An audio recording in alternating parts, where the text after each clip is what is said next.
Rute capítulo 1 diz assim: na época dos juízes, houve fome na terra. Um homem de Belém de Judá, com a sua mulher e os 2 filhos, foi viver por algum tempo nas terras de Moabe. O homem chamava-se Elimeleque. A sua mulher, Noemi, e seus 2 filhos, Malom e Quilom. Eram efrateus de Belém de Judá, e chegaram a Moabe, e lá ficaram. Morreu Elimeleque, marido de Noemi, e ela ficou sozinha com seus 2 filhos. Eles se casaram com mulheres moabitas, uma chamada Orfa e a outra Rute. Depois de terem morado lá por quase 10 anos, morreram também Malom e Quilom. E Noemi ficou sozinha, sem seus 2 filhos e sem o seu marido.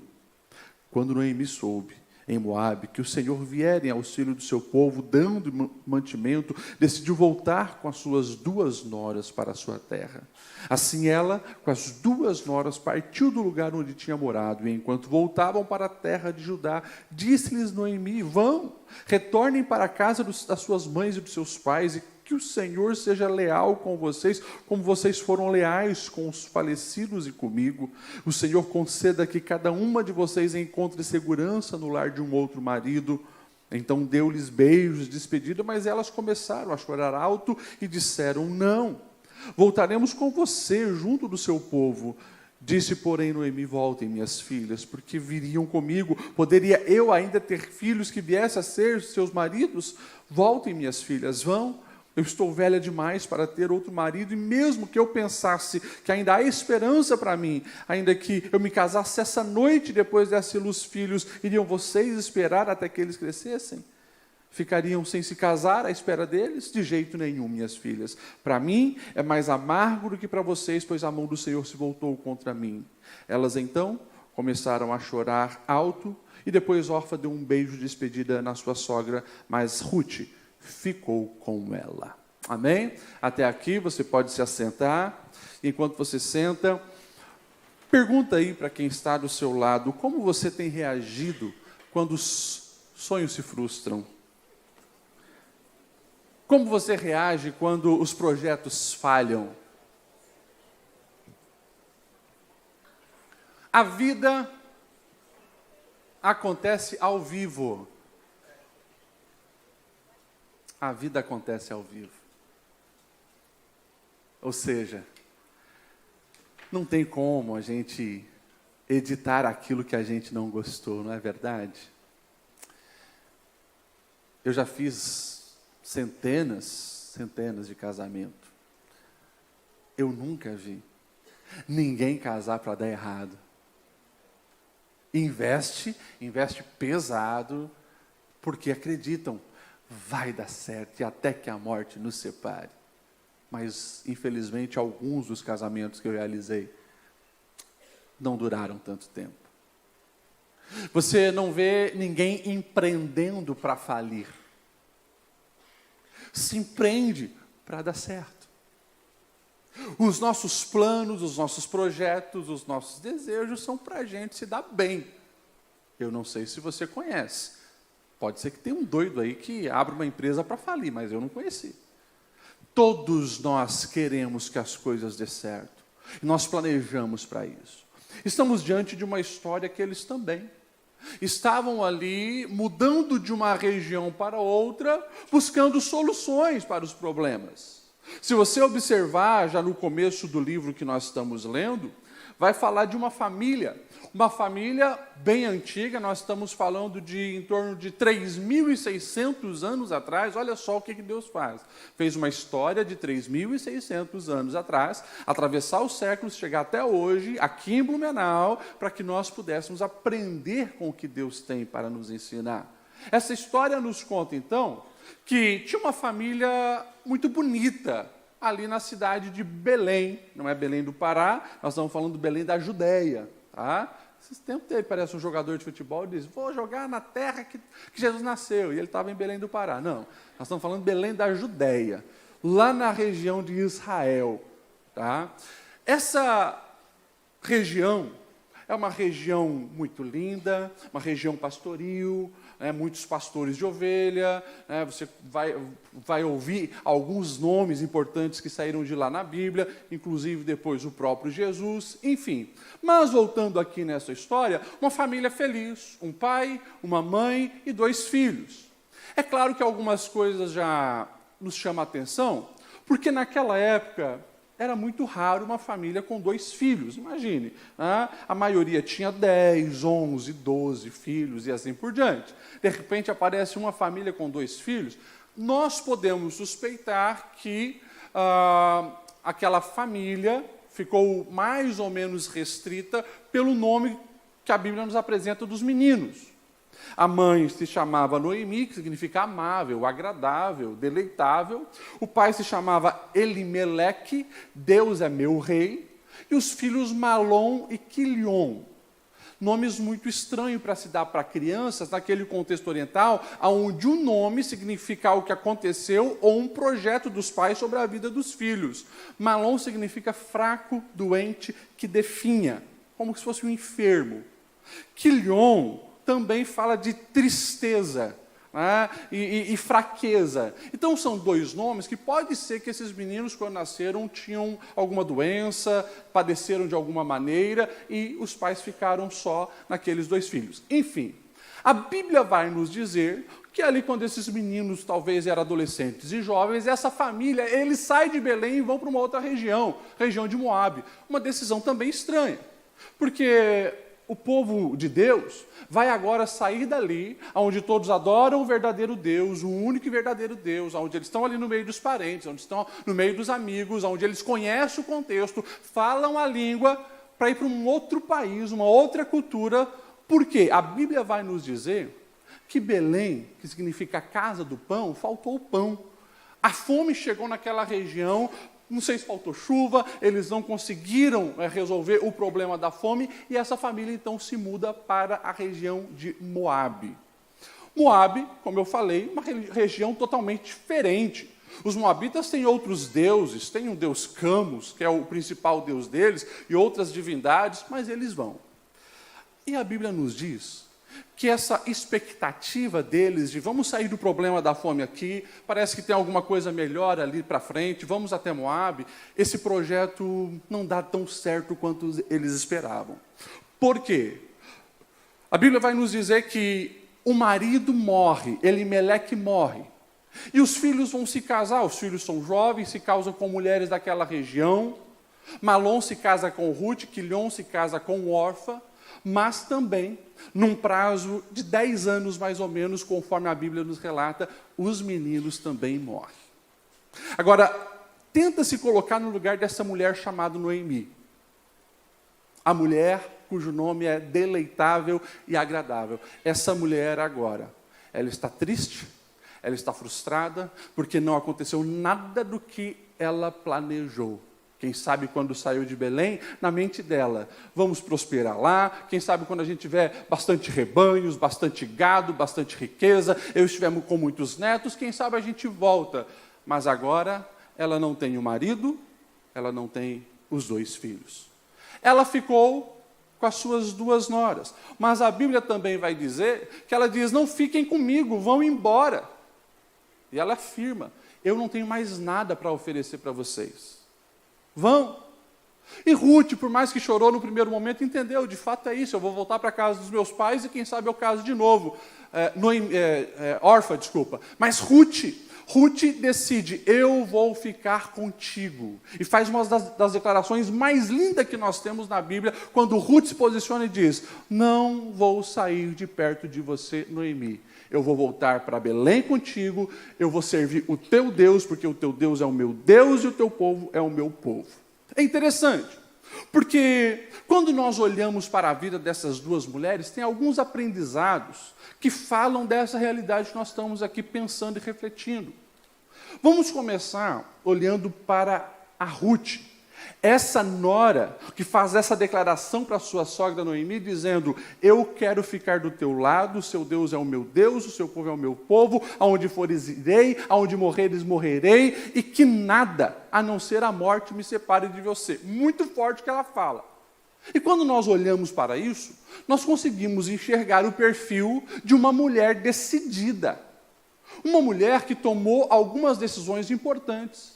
E a gente vai ver no contexto dessa história a firmeza de Ruth em tomar decisões. E eu quero que você preste atenção, porque Ruth não está apenas escolhendo a sua sogra por pena, mas ela deixa bem claro uma verdade que é muito forte para esse contexto, quando fala do aspecto da divindade que se serve.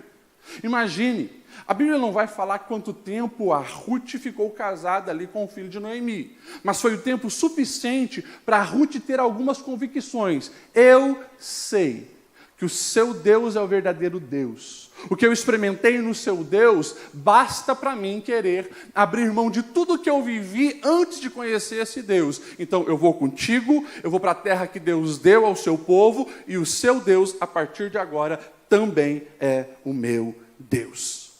Quando nós olhamos essa realidade, nós percebemos esse posicionamento firme de Ruth, mostrando que ela também era viúva, ela também estava sofrendo, ela também estava com o coração partido, mas ela tinha esperança.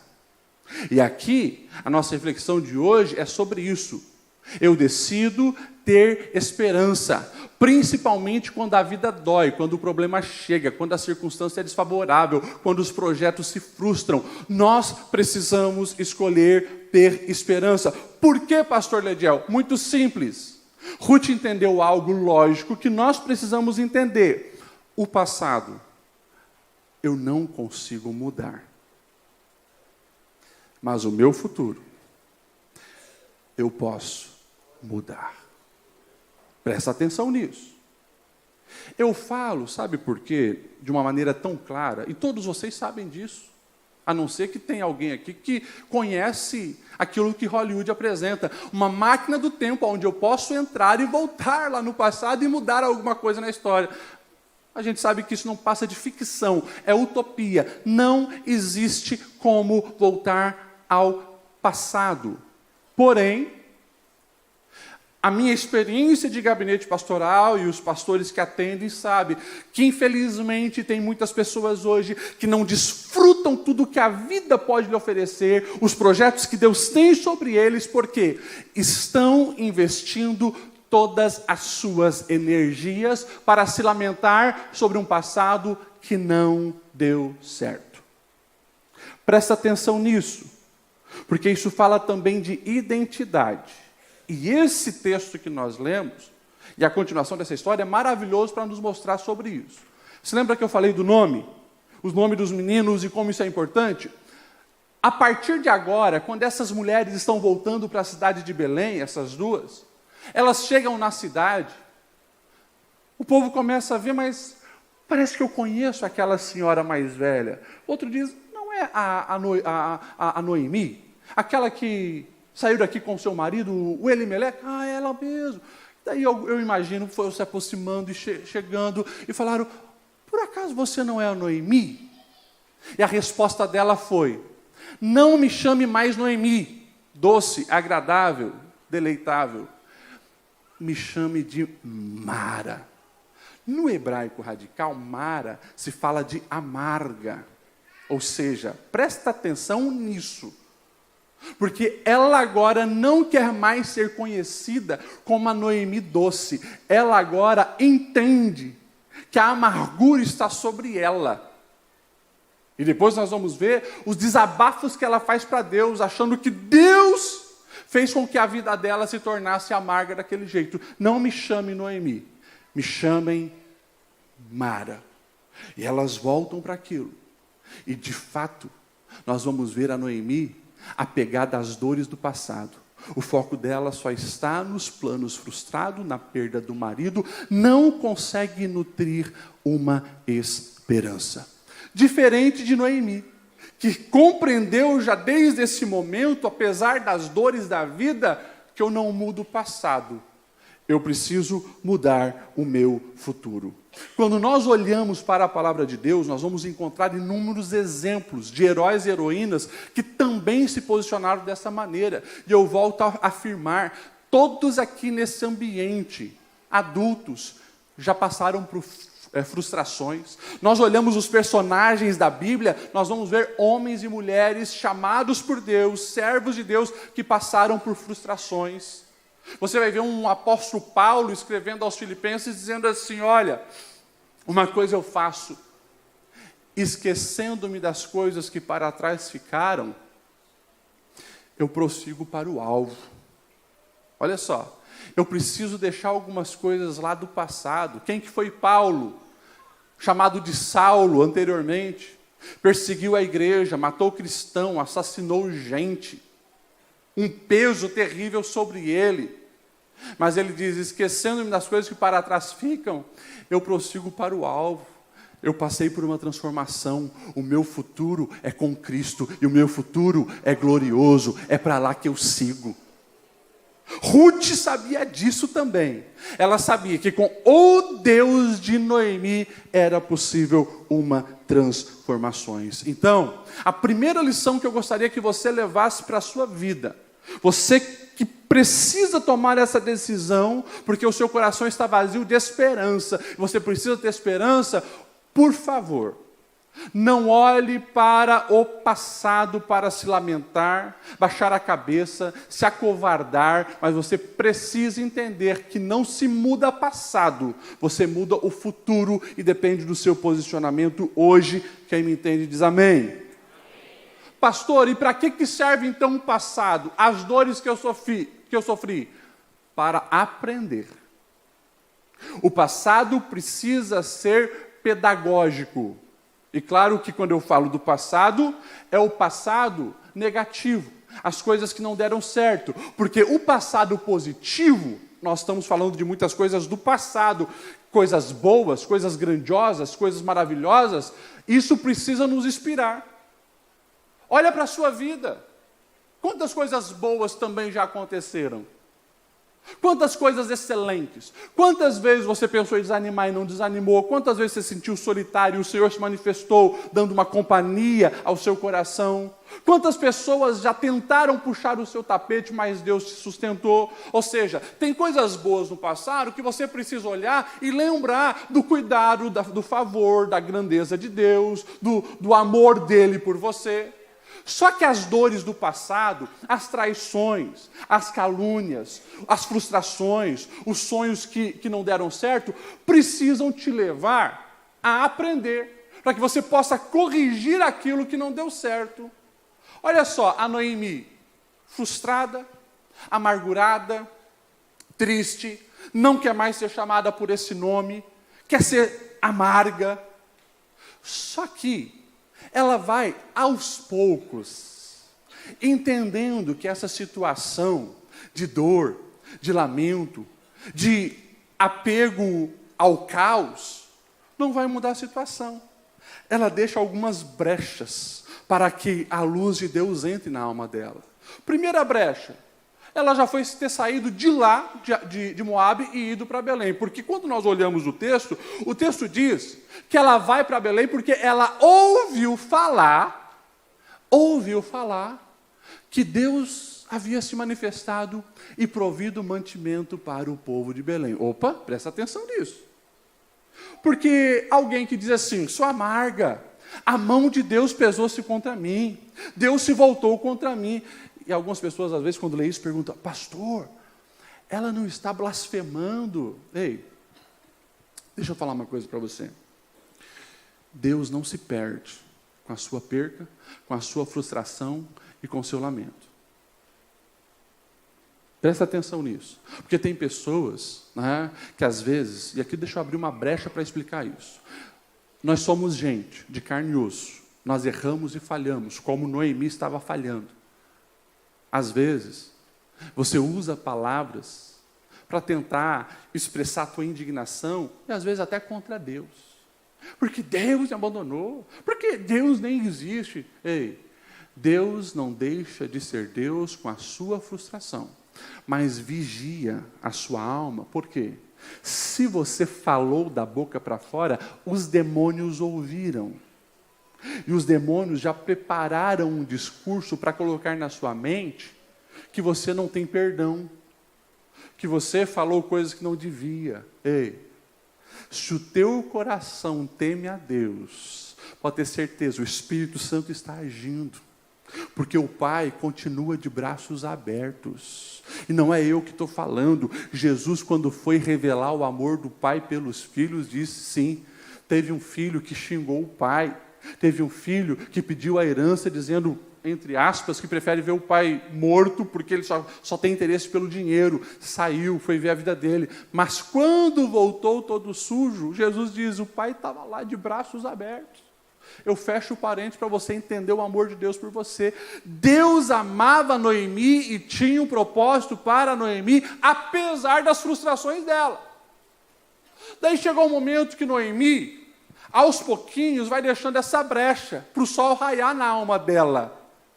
Ela vai para Belém, não chega sozinha, ela permite que a Ruth vá com ela, e a Ruth é um agente de Deus para abençoar a vida da sua sogra. A Ruth, a moabita, a mulher que entrou nessa família lá no meio dos pagãos, é alguém que está iluminada por Deus para estender a mão e ajudar a sogra. Presta atenção nisso. Porque Deus usa pessoas. Presta atenção, Deus usa pessoas para também fazer com que a sua mente se abra e os seus olhos se voltem para a esperança. Tem gente que te ama, torcendo por você, não abra mão disso. E claro, a Bíblia, através das frustrações de Ruth, está nos dizendo, cuida com algumas coisas que você faz, no sentido de sempre querer culpar os outros. Inicialmente Noemi queria o isolamento, não vão comigo, fiquem vocês, mas Ruth se posicionou, eu vou estar do seu lado, porque geralmente esse isolamento, presta atenção nisso, só vai piorar, se no momento de dor e frustração você quer se isolar, isso compromete a restauração, e Deus permitiu com que Ruth acompanhasse Noemi, e foi essa bênção na vida dela. Daí de repente, nós vamos ver que Ruth não fica parado, ela quer viver, ela quer trabalhar, ela diz, eu vou para os campos procurar mantimento para a gente não morrer de fome, e ela procura um campo, acha, era o campo de Boaz, um meio parente lá do seu marido falecido, o homem se agrada dela, permite que ela esteja ali, ainda protege ela chega cheia de mantimento, e aqui é lindo, porque quando ela chega cheia de mantimento, e entrega para a sogra, amargurada, vai dizer assim, é a mão de Deus que está nos abençoando, é a mão de Deus que está favorecendo todas as coisas, ou seja, a brecha está aumentando, o sol está raiando na alma de Noemi, por quê?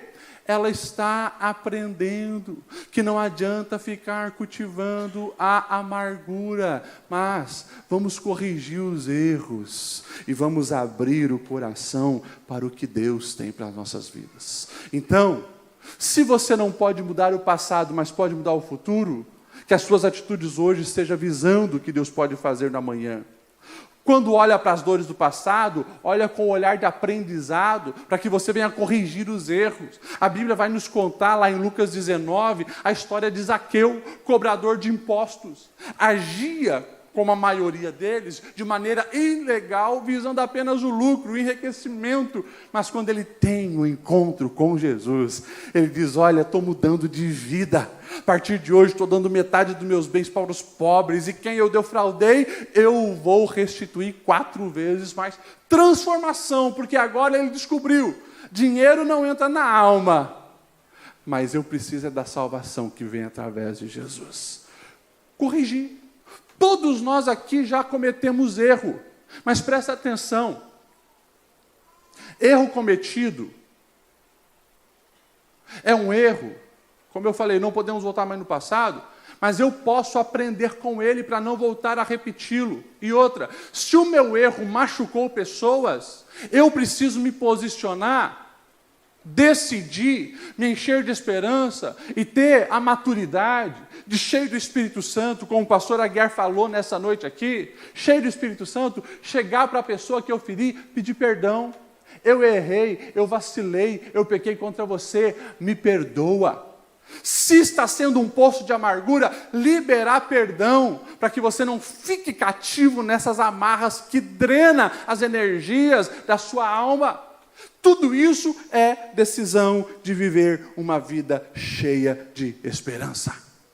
E a Bíblia, através dessa história, vai nos mostrar e nos ensinar que a dor não é o ponto final da nossa história. A dor não é o ponto final da nossa história. Você crê nisso? Fala para quem está do seu lado. Você está vivo? Então tem esperança.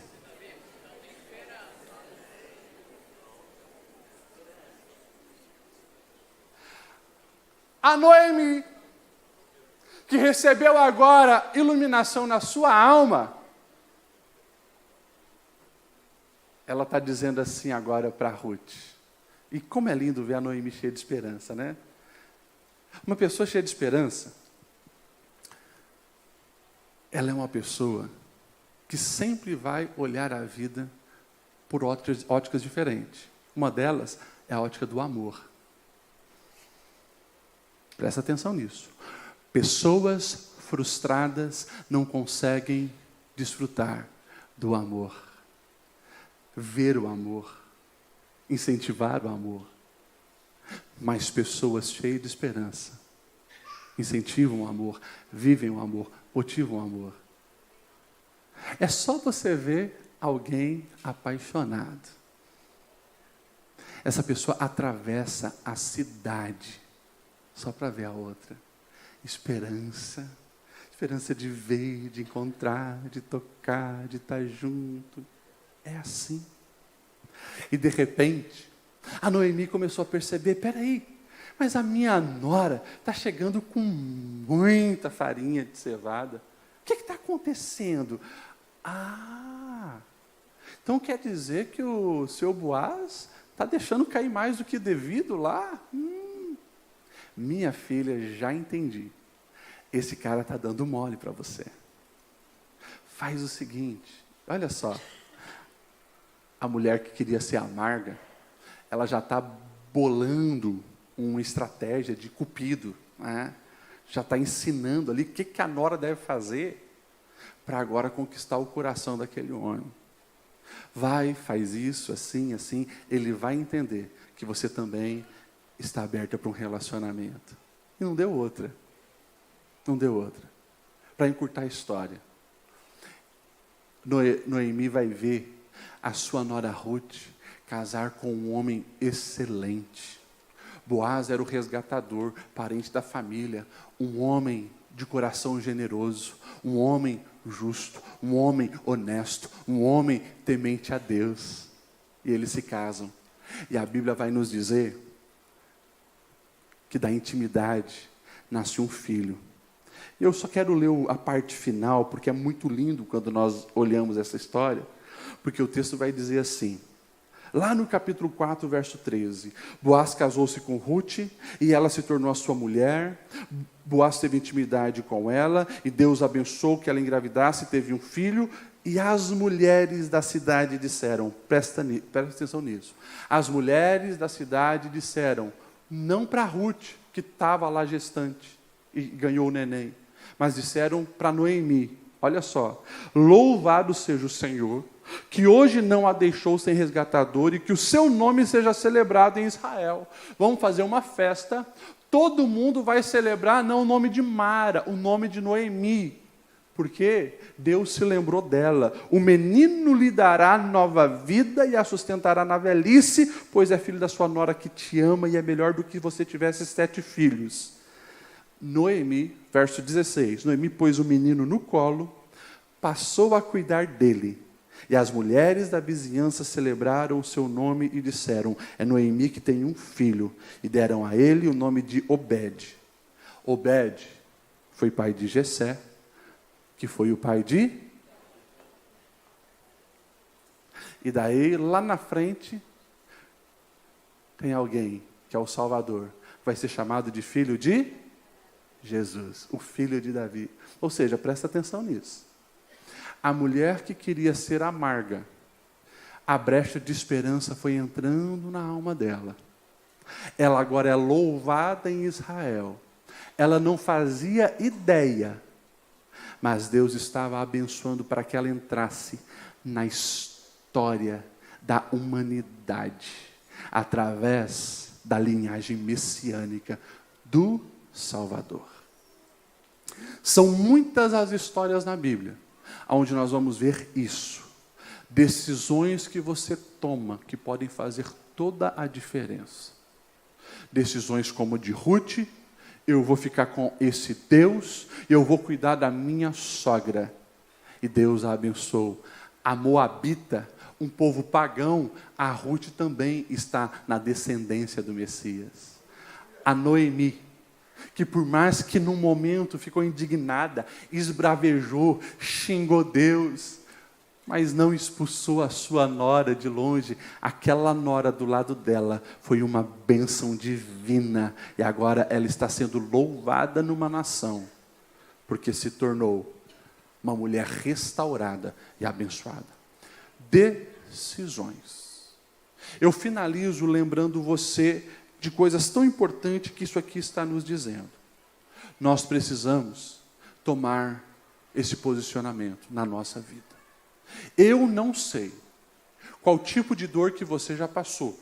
Difícil, talvez, alguém aqui que tenha dores tão impactantes como a Noemi teve. Num quadro de 10 anos, você perder o seu marido, você perder 2 filhos, é muito forte. É uma dor terrível. Mas presta atenção e entenda isso.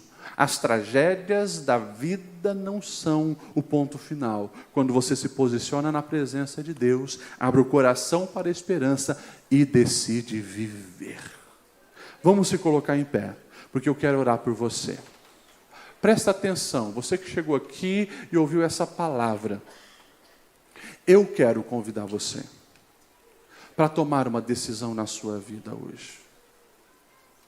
Talvez, escute bem isso que eu vou te dizer agora. Talvez a tragédia que te assola não foi tão grande como aconteceu aqui. E isso muitas vezes fez você se acostumar com algo medíocre. A dor não é tão latejante, mas você não está vivendo a sua plenitude. E aquilo te atrofiou. Presta atenção. Eu não estou falando só em casos de morte e perca de alguém. Eu estou falando de sonhos frustrados. De casamentos que estão na bolha da mediocridade e está ali. Você não tem mais o amor, a paixão, o fogo. Você se conformou com aquilo que você conquistou no seu nível de espiritualidade e não sente mais que pode desfrutar de outros níveis na presença de Deus. E ficou. Ei, para com isso. A mediocridade não pode ser o seu ponto final. Esse casamento de fachada não pode ser o seu ponto final. Essa vida profissional frustrada, onde todo dia você acorda xingando porque você não gosta do que faz, isso não pode ser o seu ponto final. A sua vida espiritual, resumida num dia que você levantou a mão aqui e deu o seu nome porque aceitou Jesus, mas não teve mais o fogo do Espírito Santo, não levou outras pessoas para Cristo, não sente mais a alma arder quando ora, isso não pode ser o seu ponto final. Decida-se pela esperança que vem de Deus para a sua vida. Se Deus transformou e impactou a vida de 2 viúvas que se posicionaram para receber aquilo que Deus tinha para elas, já parou para pensar o que Deus pode fazer por mim e por você quando nós nos posicionamos com decisão de abrir o coração para a esperança divina entrar?